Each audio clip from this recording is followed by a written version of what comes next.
Halo, jumpa lagi dengan saya, Starsino. Jadi, di video kali ini saya akan bahas mengenai kisah tragis salah satu orang yang paling ditakuti pada masanya.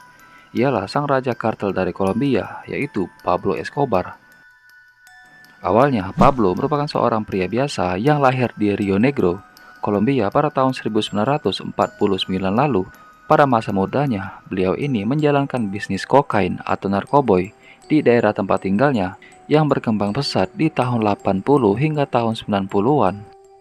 Nah, menggunakan popularitasnya, beliau ini kemudian membangun pabrik produksi narkoboynya sendiri di berbagai tempat yang ada di Kolombia.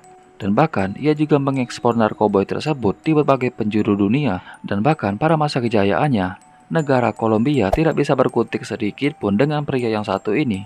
Nah, berkat bisnis narkoboynya, beliau ini mempunyai kekayaan sekitar 30 miliar dolar atau jika dirupiahkan sekitar 491,6 triliun rupiah. Nah, tidak hanya dikenal kaya raya, Pablo juga dikenal sangat kejam pada masa kejayaannya. Dilaporkan bahwa selama masih hidup, Pablo ini sudah mengambil nyawa lebih dari 600 polisi di negaranya, ribuan warga biasa, dan bahkan ratusan kartel saingannya.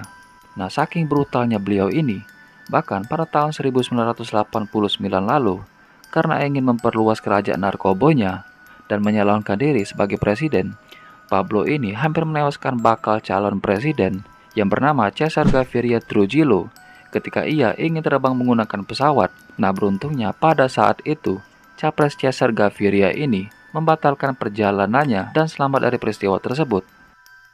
Tapi sayangnya, pesawat yang berjumlah 107 orang tersebut dilaporkan meledak, termasuk awak, kapten, dan juga para kru yang didalangi oleh Pablo Escobar.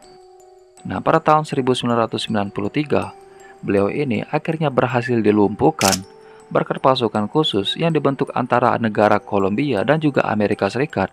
Nah, saking takutnya beliau ini terhadap Amerika, ia bahkan menyewa ribuan tentara bayaran dan juga polisi untuk mengamankan nyawanya. Nah, tapi sayangnya tepat pertanggal 2 Desember 1993, Pablo berhasil ditembak ketika ia ingin melarikan diri di atap rumah yang ada di pinggiran kota Medellin oleh dua orang polisi khusus yang bernama Steve Murphy dan juga Javier Vena.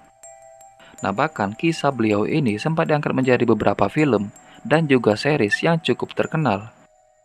Oke guys, mungkin itu aja informasi singkat yang bisa saya sampaikan. Dan untuk selengkapnya silahkan kalian cek di komentar paling atas. Selamat beraktivitas dan sampai jumpa.